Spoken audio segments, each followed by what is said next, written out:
अस्सलाम वालेकुम dear students and welcome back to my YouTube channel doctor Abdullah academy. आज जो हम लोग टॉपिक डिस्कस करेंगे वो है चैप्टर नंबर 3 का न्यूक्लियस वाला topic. That is very important according to the long question के हवाले से ये बहुत ज़्यादा इंपॉर्टेंट लॉन्ग क्वेश्चन है, ठीक है।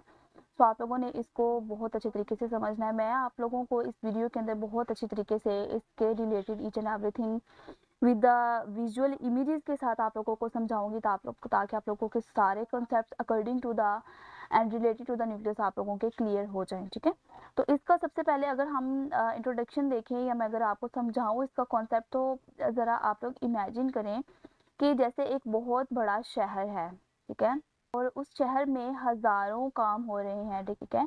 जैसे कि ट्रैफिक कंट्रोल है, सिक्योरिटी सिस्टम है, सफाई का निज़ाम है और कंस्ट्रक्शन का यानी तमीरात वगैरह का काम है। लेकिन इन तमाम कामों को कंट्रोल करने के लिए एक सेंट्रल ऑफिस बनाया जाता है, और अगर वो ऑफिस काम करना बंद कर देना तो पूरा शहर जो है वो मतलब कि उसके अंदर इंतशार पैदा हो जाए, ठीक है। कोई भी प्रॉपर सिस्टम ना रहे। बिल्कुल इसी तरह सेल के अंदर भी एक कंट्रोल सिस्टम मौजूद होता है, ठीक है। और एक कंट्रोल सेंटर है जिसे हम न्यूक्लियस कहते हैं, और न्यूक्लियस जो है ये सेल का ऐसे ही समझ लीजिए जैसे ब्रेन है, और ये सेल को फंक्शन के हवाले से गाइड करता है कि अभी ये करना है, अभी ये करना है। एंड सेल के तमाम जो अहम काम होते हैं ना उनको मैनेज कर रहा होता है कौन? न्यूक्लियस। और आज के लेक्चर में हम लोग न्यूक्लियस के बेसिक फंक्शन, इसके स्ट्रक्चर एंड इंपॉर्टेंस को स्टेप बाय स्टेप समझेंगे। चलिए स्टार्ट करते हैं। यहाँ से हम लोग स्टार्ट से करते हैं। कहता है कि all eukaryotic cells have a prominent nucleus. कहता है कि जितने भी हमारे पास यूकेरियोटिक सेल्स होते हैं ना उनके अंदर प्रॉपरली तौर पर जो न्यूक्लियस है ना वो मौजूद होता है, ठीक है। अब सबसे पहले देख लेते हैं यूकेरियोटिक सेल्स कौन से होते हैं। स्टूडेंट्स, ये वो वाले सेल होते हैं जिनके अंदर प्रॉपरली तौर पर न्यूक्लियस जो है वो मौजूद होता है, न्यूक्लियस पाया जाता है। जैसे यहाँ पर आप लोग देख सकते हैं, ये है हमारे पास यूकेरियोटिक सेल, ठीक है। ये है यूकेरियोटिक सेल, और ये सेल को उन्होंने खोल कर बताया, ठीक है। उसका इंटरनल स्ट्रक्चर हमें बताया, ये सारी उसकी ऑर्गेनेलिज हैं, ठीक है। एंड ये वाला जो है ये उसका न्यूक्लियस मौजूद है। यानी ये देख लीजिए आप, ये कि ये सेल है और सेल के बिल्कुल सेंटर में न्यूक्लियस मौजूद है, ठीक है। ये न्यूक्लियस है एंड ये इसके अंदर जो है वो न्यूक्लियोलस मौजूद है। ये सारी उसकी ऑर्गेनेलिज उसके इर्द गिर्द मौजूद है, ठीक है। In animal cell it is present in the centre. कहता है कि एनिमल सेल के अंदर जो न्यूक्लियस होता है ना वो बिल्कुल सेंटर में मौजूद होता है, ठीक है। जैसे कि यहाँ पर आप लोगों को मैं डायग्राम में भी समझा देती हूँ। यहाँ पर देख लीजिए आप, ये देखिए स्टूडेंट्स, ये है हमारे पास एनिमल सेल, एनिमल का ये सेल है, और इसके अंदर न्यूक्लियस को जरा हाईलाइट किया गया है, और ये देख लीजिए आप कि न्यूक्लियस जो है वो बिल्कुल सेंटर के अंदर मौजूद है, ठीक है। और अब हम लोग देखेंगे कि पौधे के अंदर जो है वो किस तरह से मौजूद होता है, क्योंकि न्यूक्लियस के अंदर जो है वो वाटर मॉलिक्यूल्स इतने नहीं होते, एंड न्यूक्लियस जो है वो वाली वैक्यूल्स वगैरह इतने मौजूद नहीं होते, इसलिए जो न्यूक्लियस है वो सही अपनी पोजीशन के अंदर बिल्कुल सेंटर में मौजूद होता है। कहते हैं in the mature plant cell, जबकि जो प्लांट सेल होता है ना, it is push to side due to the large central vacuole. कहता है कि प्लांट सेल के अंदर क्या होता है कि उसको एक साइड पर धकेल दिया जाता है, पुश्ड टू साइड, उसको एक साइड पर धकेल दिया जाता है। क्यों? क्योंकि सेंट्रल वैक्यूल बहुत ज़्यादा होते हैं, इसकी वजह से प्रेशर लगता है, जिसकी वजह से जो न्यूक्लियस है वो एक साइड पर। यहाँ पर देखिए आप लोग, ये पौधे के अंदर, चूंकि पौधे के अंदर पानी बहुत ज़्यादा मिकदार में, जैसे हम पौधे को पानी दे रहे होते हैं, एंड पौधे की खुराक ही पानी ही है, ठीक है। तो पानी बहुत ज़्यादा मौजूद होने की वजह से पौधे के सेल के अंदर बहुत ज़्यादा पानी मौजूद होता है, और पानी की वजह से बड़े बड़े वैक्यूल्स बन जाते हैं। जब पानी के बड़े बड़े वैक्यूल्स टाइप, बबल्स टाइप बन जाते हैं, एंड ये जो हमारे पास वाटर बैग्स होते हैं ये न्यूक्लियस को धकेलते हैं, जिसकी वजह से न्यूक्लियस जो है वो एक साइड पर आ जाता है। ये सेंटर से नहीं, सेंटर से इसकी पोजीशन हट जाती है, एंड इस वजह से न्यूक्लियस जो है वो डिस्प्लेस हो जाता है, एंड इस वजह से इसको क्या बोलते हैं? डिस्प्लेस्ड न्यूक्लियस, क्योंकि ये अपनी जगह से यहाँ से हिलकर यहाँ आ जाता है, और ये क्या है? सेंट्रल वैक्यूल, जबकि इसकी जगह कौन घेर लेता है? That is the water molecule. तो ये आप लोगों ने पोजीशन याद रखनी है, ठीक है। जैसे ये है एनिमल सेल की पोजीशन, एंड ये किसकी है? ये प्लांट सेल की है, न्यूक्लियस की पोजीशन। तो ये अगर आप लोगों को एमसीक्यूज के अंदर भी आया तो आप लोगों ने ये लाजमी याद रखना है, ठीक है। आगे देखते हैं। कहता है कि the nucleus is bounded by the double membrane known as the nuclear envelope. अब यहाँ पर जो है वो उसने हमें न्यूक्लियर एनवेलप का कॉन्सेप्ट दिया है। कहता है कि जो न्यूक्लियस होता है ना हमारा, हमारे सेल का जो न्यूक्लियस होता है ना वो ऐसा नहीं है कि बगैर किसी हिफाजत से अल्लाह ताला ने, कुदरत ने उसको, न्यूक्लियस को एक हिफाजती निज़ाम भी दिया है, ताकि अगर न्यूक्लियस के बाहर जो मटेरियल मौजूद है उसके अंदर कोई भी एक्टिविटी हो रही है तो वो डायरेक्ट न्यूक्लियस के ऊपर जो है वो असर ना करे। खुदा ने उसे जो है वो एक इन्वेलप दिया है, एक बाउंड्री दी है हिफाजत के लिए, एंड उसको क्या बोलते हैं, that is the nuclear envelope. और उसको भी हम लोग ये देखिए स्टूडेंट्स, ये है उन्होंने हमें न्यूक्लियस को खोल कर दिखाया है। उसको दो हिस्से, मतलब इस तरह से उसको उन्होंने थोड़ा सा कट करके दिखाया है कि ये जो है ना न्यूक्लियस की दो लेयर्स होती हैं, ठीक है, एक ये लेयर है एंड ये लेयर है, ठीक है। न्यूक्लियर इन्वेलप दो लेयर से मिलकर बना होता है। अ double membrane that bounds and protects the content of the nucleus, यानी कि जो न्यूक्लियस के अंदर जितना भी मटेरियल मौजूद है ना, जैसे हम लोग सैंडविच बनाते हैं एंड यहाँ पर हमने अपना मटेरियल रखा है ऊपर भी और नीचे भी, तो इसी तरह जो है वो डबल लेयर जो होती है न्यूक्लियस की, ताकि न्यूक्लियस के अंदर जितना भी मटेरियल है उसको प्रोटेक्शन मिल सके एंड डायरेक्टली तौर पर जो बाहर में हमारा मटेरियल मौजूद है वो सेल के अंदर का मटेरियल को डायरेक्टली तौर पर इफेक्ट ना कर सके। इसी की हिफाजत के लिए, इसी की प्रोटेक्शन के लिए नेचर ने न्यूक्लियस को डबल मेम्ब्रेन अता की है, ताकि डायरेक्टली तौर पर इसको इफेक्ट ना कर सके। तो ये आप लोगों ने याद रखना है कि न्यूक्लियस के गिर्द जो मेम्ब्रेन होती है ना वो डबल होती है। जैसे मैंने आपको पिछले लेक्चर में जहाँ पे हमने सेल मेम्ब्रेन पढ़ा था, तो मैंने एक आपको समझाया था कि एक तो होती है सेल की अपनी मेम्ब्रेन, ठीक है, ये जैसा कि एक सेल की अपनी मेम्ब्रेन होती है, लेकिन जहाँ पर न्यूक्लियस मौजूद होता है ना, और न्यूक्लियस के गिर्द भी अपनी एक मेम्ब्रेन होती है, ठीक है। जैसे हमने यहाँ पर लाइन में पढ़ा था एक के यहाँ पर सेल मेम्ब्रेन की लास्ट वाली लाइन में हम लोगों ने पढ़ा था कि यूकैरियोटिक सेल्स के अंदर मैनी ऑर्गेनेलिज, जैसा कि ये सारी ऑर्गेनेलिज हैं, उनके गिर्द भी मेम्ब्रेन होती है। तो अभी हम लोगों ने देख लिया कि न्यूक्लियस के गिर्द भी मेम्ब्रेन होती है, और वो कौन सी होती है, डबल मेम्ब्रेन, यानी उसकी दो लेयर्स होती हैं, और उसको हम क्या बोलते हैं, that is the nuclear envelope, ठीक है। उसके बाद है it is semi permeable and haves many pores called the nuclear pores. हम लोगों ने न्यूक्लियर, जब हम लोग सेल मेम्ब्रेन वाला टॉपिक पढ़ा था, उसके अंदर भी हमने परमिएबल, सेमी परमिएबल का कॉन्सेप्ट समझा था।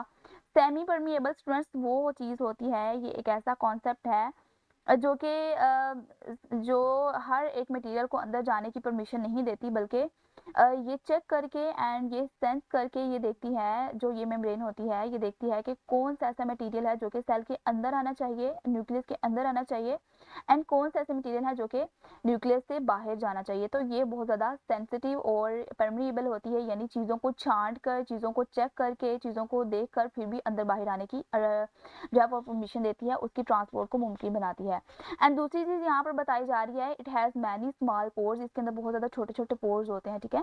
अब जाहिर सी बात है स्टूडेंट, जब एक न्यूक्लियस है और उसके गिर्द अगर अगर उसके गिर्द जो है वो डबल मेम्ब्रेन मौजूद है, तो जाहिर सी बात है कि जो अंदर वाला मटेरियल है वो बाहर कैसे जा सकेगा, एंड जो बाहर वाला मटेरियल है वो अंदर कैसे जा सकेगा। एंड इसी प्रॉब्लम के हल के लिए नेचर ने एक और चीज़ यहाँ पर न्यूक्लियस को आकी है, दैट इज, एंड वो क्या है, न्यूक्लियर पोर्स हैं। अब न्यूक्लियस के बाहर जो है ये हमारे पास है न्यूक्लियस, ठीक है, ये है न्यूक्लियस, और न्यूक्लियस के यहाँ ऊपर तय पे ना कुछ पोर्स मौजूद होते हैं, ठीक है। जैसे अभी यहाँ पर मैंने आपको दिखाया है कि ये कुछ पोर्स होते हैं, कुछ होल होते हैं, एंड इसकी वजह से क्या होता है कि जो अंदर का मटेरियल है ना वो बाहर आ सकता है, एंड बाहर से मटेरियल जो है वो अंदर जा सकता है, ठीक है। यहाँ पर देखिए सेमी परमेबल गेटवे होते हैं, these pores dynamically control the molecular traffic allowing the specific material to enter and exit while the blocking others, ठीक है। कहता है कि सेमी परमेबल गेटवे का मतलब ये है कि ये इस चीज़ को अश्योर करता है कि जो हमारे पास जो सेल के लिए बेनिफिशियल मटेरियल होता है ना उसको अलाउ करता है कि वो एंटर हो जाए, जबकि जो दूसरे एग्जिट होता है बाहर निकाल देना है, एग्जिट कर देता है उन मटेरियल्स को जो कि सेल के लिए या न्यूक्लियस के लिए बेनिफिशियल नहीं होते या जिनको बाहर निकालना होता है। फॉर एग्जाम्पल स्टूडेंट, अब हम आगे जाके पढ़ेंगे न्यूक्लियोलस के केस में, ये न्यूक्लियोलस है, न्यूक्लियस के अंदर भी एक गोल टाइप का कोई मटेरियल मौजूद होता है जिसको हम न्यूक्लियोलस बोलते हैं, ठीक है। तो हम आगे पढ़ेंगे कि न्यूक्लियोलस जो है वो राइबोसोम की प्रोडक्शन करता है, एंड ये चीज़ है कि अगर राइबोसोम जो है वो तैयार हो के न्यूक्लियस के अंदर ही नहीं रहेंगे बल्कि उन्होंने बाहर भी तो निकलना है, ठीक है। तो वो बाहर जो निकलेगा मटेरियल वो इन्हीं होल्स के जरिए से निकलेगा, ठीक है। तो ये हम आगे पढ़ेंगे। ये देखिए यहाँ पर कहा जा रहा है, अब न्यूक्लियर फोर्स की आप लोगों को अच्छे से समझ आ गई। मैं आपको साथ साथ बता रही हूँ कि अगर आपको कोई भी कॉन्सेप्ट समझ में ना आए तो आप लोग कमेंट सेक्शन में लाजमी पूछ सकते हैं, आपके कॉन्सेप्ट को क्लियर कर दिया जाएगा। एंड अगर अभी तक आप लोगों ने मेरे चैनल को सब्सक्राइब नहीं किया तो काइंडली अभी जाकर इसको सब्सक्राइब कर दीजिए, एंड एक अच्छा सा कमेंट भी लिख दीजिए अगर आपको ये टॉपिक मेरा समझ आ रहा है। नेक्स्ट चलते हैं, कहता है the inert jelly like material of the nucleus is called the nucleoplasm, ठीक है। जैसे कि हमने सेल के केस में पढ़ा था कि सेल के अंदर यहाँ पर जैसे आपको मैं दिखा दूं कि ये सेल है ना, सेल के अंदर ये जो वाटरी मटेरियल मौजूद होता है ना, ये वाला यहाँ पर ये जो वाटरी मटेरियल मौजूद होता है ना, लिक्विड टाइप, ये सारा ये लिक्विड टाइप मटेरियल है, इसको हम क्या बोलते हैं, दैट इज द साइटोप्लाज्म। ठीक है, साइटोप्लाज्म, साइटो से मुराद क्या है, सेल, एंड सेल का जो लिक्विड मौजूद होता है ना उसको हम बोलते हैं साइटोप्लाज्म। सेम इसी तरह अगर जो न्यूक्लियस के अंदर मटेरियल मौजूद होगा, वाटरी जो फ्लूइड मौजूद होगा, उसको हम क्या बोलेंगे, न्यूक्लियोप्लाज्म, यानी कि न्यूक्लियस का वाटरी मटेरियल, उसको हम क्या बोलेंगे, दैट इज द न्यूक्लियोप्लाज्म। ठीक है, यहाँ पर मैं आपको डायग्राम दिखा देती हूँ। ये देखिए, ये न्यूक्लियस है ना, न्यूक्लियस को अब उन्होंने खोल के दिखाया है। ठीक है, उसका इनर सेक्शन दिखाया है, तो ये जो अंदर वाटरली जितना भी फ्लूइड मौजूद है ना, उसको हम क्या बोलते हैं, that is the nucleoplasm, the inner jelly like material that फिल्स the nucleus and suspends all internal structure. ठीक है, तो ये जो इंटरनल जेली लाइक मटेरियल होता है, वाटरी फ्लूइड होता है ना, उसको हम क्या बोलते हैं, दैट इज द न्यूक्लियोप्लाज्म। ठीक है, उसके बाद आगे चलते हैं। आगे कहा जा रहा है nucleoplasm there are one or more small bodies called the nucleoli. ठीक है, अब कहता है कि जो न्यूक्लियोप्लाज्म होता है ना, न्यूक्लियोप्लाज्म के अंदर एक या एक से ज्यादा जो है वो न्यूक्लियोलाई मौजूद होते हैं। ठीक है, न्यूक्लियोलाई क्या होते हैं स्टूडेंट, ये छोटे छोटे गोल स्ट्रक्चर्स होते हैं। ठीक है, जो कि न्यूक्लियस के अंदर पाए जाते हैं। ठीक है, न्यूक्लियस का जो न्यूक्लियोप्लाज्म होता है ना, उसके अंदर पाया जाता है, दैट इज द न्यूक्लियोलाई। ये छोटे छोटे गोल गोल स्ट्रक्चर होते हैं, या किसी के अंदर एक हो सकता है, एंड कईयों के अंदर जो है वो मोर यानी ज्यादा भी हो सकते हैं, एंड सिंगल को हम क्या बोलते हैं, दैट इज द न्यूक्लियोलस। ठीक है, अब यहाँ पर न्यूक्लियोलस देख लेते हैं। ये है स्टूडेंट हमारे पास न्यूक्लियोलस। ठीक है, अब ये जो है ये सेल की ये जो है न्यूक्लियस की हमें बाउंड्री दिखाई जा रही है, ये वाली न्यूक्लियस है। यानी पहले हमने क्या पढ़ा, पहले हमने ये देखा कि एक सेल है और उसके अंदर जो है वो न्यूक्लियस मौजूद है, ये जो है न्यूक्लियस है। अब हम ये देखेंगे न्यूक्लियस के अंदर फर्दर जो है वो न्यूक्लियोलस मौजूद है, ये जो है ये ब्लैक ब्लैक जो आपको दिखाया जा रहा है हाईलाइट करके, ये क्या है, दैट इज द न्यूक्लियोलस। ठीक है, तो यहाँ पर यही हमें बताया जा रहा है कि सेल के अंदर जो न्यूक्लियस है ना, न्यूक्लियस के अंदर मजीद न्यूक्लियोलस मौजूद होता है, एंड कईयों के अंदर जो है वो एक से ज्यादा भी हो सकता है। ठीक है, तो ये न्यूक्लियोलस मौजूद है, यहाँ पर आप लोग देख सकते हैं। एंड न्यूक्लियोलस का वर्क क्या है वो हम अभी देख लेते हैं। Here ribosomes are assembled. ठीक है, असेंबल से मुराद है कि तैयार होना, प्रिपेयर होना। न्यूक्लियोलस जो है ना, न्यूक्लियोलस के अंदर हमारे पास राइबोसोम की प्रोडक्शन होती है, यहाँ पर आप लोग देख सकते हैं, ये गोल्डन फॉर्म में ये जो है ये राइबोसोम यहाँ से प्रोड्यूस हो रहे हैं। यानी न्यूक्लियस के अंदर जो न्यूक्लियोलस है, न्यूक्लियोलस के अंदर से राइबोसोम की जो प्रोडक्शन है वो होती है।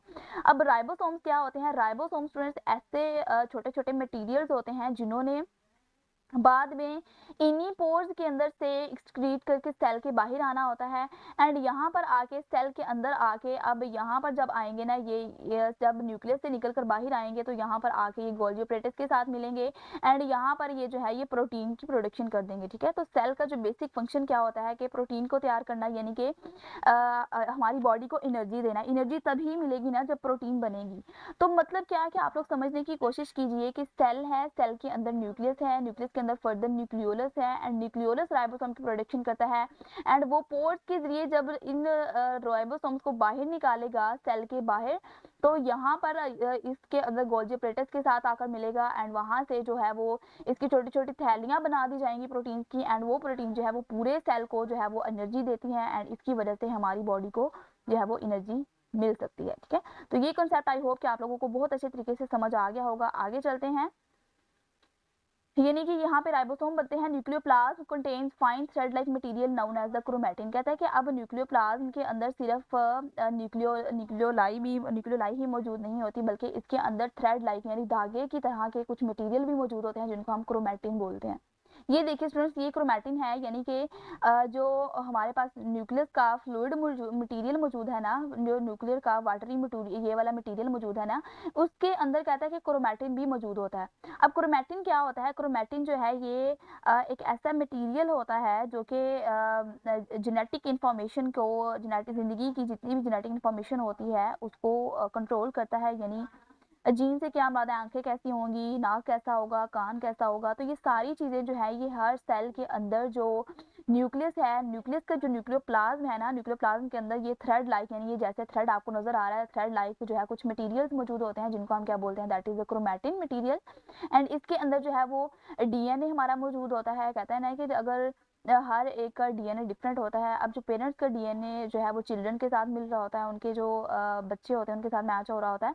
तो डीएनए जो है ये हमारी जेनेटिक इन्फॉर्मेशन को कैरी किए होता है, यही बता रहा होता है कि आपकी जो रिजेम्बलेंस है वो पेरेंट्स के साथ कितनी मैच हो रही है एंड कितने आप उनसे डिफरेंस हो।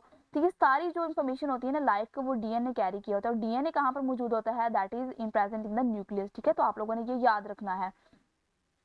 फिर है उसके बाद हमारे पास कि it is composed of the deoxy ribo nucleic acid यानी डीएनए। अब डीएनए की शॉर्ट फॉर्म, डीएनए किसकी शॉर्ट फॉर्म है, that is the deoxy ribo nucleic acid. ठीक है, ये आप लोगों ने इसकी शॉर्ट फॉर्म, इसकी जो एब्रीविएशन है वो आप लोगों ने याद रखनी है, that is the deoxy ribo nucleic acid. DNA की शॉर्ट फॉर्म ये है। एंड प्रोटीन यानी कि ये जो हमारे पास मटेरियल है ना, जो उसने बोला क्रोमैटिन मटेरियल मौजूद होता है। क्रोमैटिन मटेरियल किससे किससे मिलकर बना होता है, that is the made up of the DNA and the proteins. ठीक है, ये आप लोगों ने देख लिया। ये डीएनए हमारे पास ये है, ये वाला जो रेप्लिका कॉपीज हैं इनको क्या बोलते हैं, that is the DNA. And ये जो अंदर आपको नजर आ रही है पर्पल कलर की, वो क्या है, दैट इज द प्रोटीन। ये आपको नजर आ रही है प्रोटीन है। एंड ये यहाँ पर ये आप लोगों को प्रोटीन नजर आ रही है, ये प्रोटीन है, ये वाली जो पर्पल कलर की है। एंड ये जो रेप्लिका कॉपीज हैं ये क्या है, डीएनए। तो हमारे पास जो ये क्रोमैटिन मटेरियल है ना, क्रोमैटिन मटेरियल किससे मिलकर बना होता है, ये इन दो चीजों से मिलकर बना होता है। तो ये आप लोगों ने चीज याद रखनी है। अब उसके बाद फर्दर आगे चलते हैं। फर्दर क्या कहा जा रहा है कि when a cell start dividing, its chromatin condenses and takes the shape of the thick chromosomes। ठीक है, अब कहा जा रहा है कि जब होती है ना माइटोसिस होती है, माइटोसिस के दौरान जब न्यू सेल्स बन रहे होते हैं, जब सेल्स की डिवीजन होती है, तो वहां पर यही क्रोमैटिन मटेरियल जो कि बेतुके अंदाज में धागे की शेप का होता है, थ्रेड लाइक होता है, वही थ्रेड लाइक मटेरियल जो है ये बाद में मोटा होकर क्रोमोसोम की शक्ल इख्तियार कर लेता है, ताकि जेनेटिक मटेरियल जो है वो नए सेल्स तक आसानी से पहुंच सके। जैसे कि मैं भी आपको यहाँ पर दिखा, ये देखिए स्टूडेंट्स, ये हमारे पास जो सेल के अंदर नॉर्मली मौजूद होता है, ये क्रोमैटिन की शेप के अंदर मौजूद होता है। क्या जो हमारे पास जेनेटिक मटेरियल होता है ना, वो क्रोमैटिन की शेप में यानी बेतुके धागों की शेप में। लेकिन जब सेल डिवाइड हो रहा होता है ना, जब न्यू सेल्स बन रहे होते हैं पेरेंटल स्टेज पे या वैसे भी पेरेंटल स्टेज पे, तो वहां पर जब सेल डिवाइड हो रहा होता है ना, तो वहां पर जो ये क्रोमैटिन जो बेतुके अंदाज में जो ये हमारा मौजूद होता है जेनेटिक मटीरियल, ये प्रॉपरली शेप ले लेता है किसकी, क्रोमोसोम्स की। यानी कि दो जो है वो इसकी आर्म्स बन जाती हैं। ठीक है, तो इसके अंदर जो है वो सारा डीएनए का जो जेनेटिक मटेरियल है वो इसके अंदर सारा मौजूद होता है। तो ये आप लोगों ने इसकी शेप याद रखनी है। यहाँ पर कहा जा रहा है कि when a cell prepare to divide loose chromatin activity condenses to take the tightly packed shape of the three chromosome. यानी कि जब सेल डिवाइड हो रहा होता है तो यही जो क्रोमैटिन मटेरियल है ना, ये थोड़ा कंडेंस होता है यानी गाढ़ा होता है, थोड़ा थिक हो जाता है। थिक होने के बाद ये इस शेप में चला जाता है। कब, जब सेल डिवाइड हो रहा हो। ये आप लोगों ने यहाँ पर चीज याद रखनी है कि जब सेल डिवाइड हो रहा हो वहां पर क्रोमैटिन मटेरियल जो है ये क्रोमोसोम की शक्ल में इख्तियार कर लेता है। फिर है उसके बाद यहाँ पर कि DNA contains jeans which control all the activities of the life. अब डीएनए जो कि हमने यहाँ पर देखा डीएनए, ये डीएनए है, कहता है कि ये जो हमारे पास डीएनए है ना जो कि क्रोमोसोम की शक्ल में है, एंड इसके अंदर कहता है कि जीन्स मौजूद होते हैं जो कि लाइफ की तमाम एक्टिविटीज को, लाइफ की तमाम करेक्टरिस्टिक्स को कैरी किए हुए होते हैं। अब ये है जीन, आप देख सकते हैं। जैसे यहाँ पर हमने ये धागा देखा, ये थ्रेड लाइक स्ट्रक्चर देखा ये वाला। एंड इसकी कहता है कि इधर इंटरनल साइड पे यहाँ पर जो है वो, जैसे कि जूम करके अभी आपको ये दिखा देती हूँ कि ये जो है ये जीन मौजूद होते हैं। ठीक है, जीन अब क्या है, कहता है डीएनए कंटेन स्पेसिफिक सेगमेंट्स, यानी कि स्पेसिफिक सेगमेंट्स मौजूद होते हैं। ये वाला जो है ना स्पेसिफिक सेगमेंट्स मौजूद होते हैं, इनका जो सीक्वेंस होता है, जो इनका तरतीब होती है ना, वो बहुत ज़्यादा मैटर करती है। ठीक है, वो बहुत ज़्यादा मैटर करती है। ये अलील होते हैं जो कि जुड़े होते हैं, ए बी इस तरह करके ना अलील जुड़े होते हैं। अगर इनकी थोड़ी सी स्टेटमेंट या इनकी जो थोड़ी सीक्वेंस है वो डिफरेंस हो रहे, तो उससे जो है वो हमारा जीन चेंज हो सकता है, हमारी जो करेक्टरिस्टिक होती हैं लाइफ की वो चेंज हो सकती हैं। तो इनका जो सीक्वेंस होता है ना, जो इनके सेगमेंट्स का सीक्वेंस होता है वो बहुत ज़्यादा मैटर करता है। ठीक है, तो ये चीज़ है कि हर जो डीएनए है ना, डीएनए ने जीन कैरी किए होते हैं, और हर जो पर्सन होता है ना उसका जीन जो है वो चेंज होता है। ये इन्हीं सेगमेंट्स की चेंजिंग्स की वजह से होता है। जैसे कोई कोड नहीं होता, हर एक मोबाइल का कोड डिफरेंट होता है, तो इसी वजह से इसी तरह जो ये हर पेरेंट का, हर बच्चे का, हर इंसान के जो सेल के डीएनए का जीन होता है ना वो डिफरेंट होता है। ये इन सेगमेंट्स की सीक्वेंस की चेंजिंग की वजह से हो रहा होता है। फिर है उसके बाद यहाँ पर हमारे पास के contains gene which control the all activities of the cell. फिर है उसके बाद DNA is also responsible for the transmission of the characteristics to the next generation.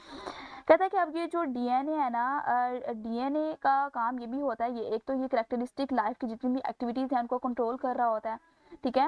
And दूसरा ये क्या करता है कि डीएनए जो है ये अगली नस्ल के अंदर करेक्टरिस्टिक्स को भी जो है वो ट्रांसमिट करता है। जैसे कि जो बच्चा है, न्यू बोर्न बेबी है, उसकी जो थोड़ी बहुत शक्ल है वो मम्मा के साथ मैच हो रही होती है और थोड़ी बहुत जो है वो पापा पे।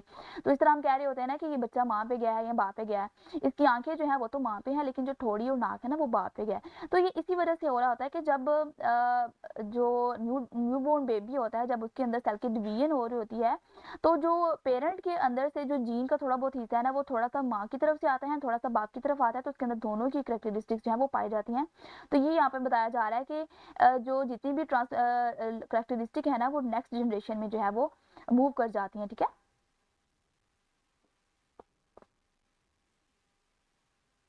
तो यहाँ पर देखिए जैसे कि क्रोमोसोम है ना, डीएनए, ये वाला जो स्ट्रक्चर है वो वैसे ही पेरेंट से जो है वो उसके उनके बच्चे के अंदर चला जाता है। तो ये है कि they carry the gene safely from the parent to the newly dividing cell, ठीक है।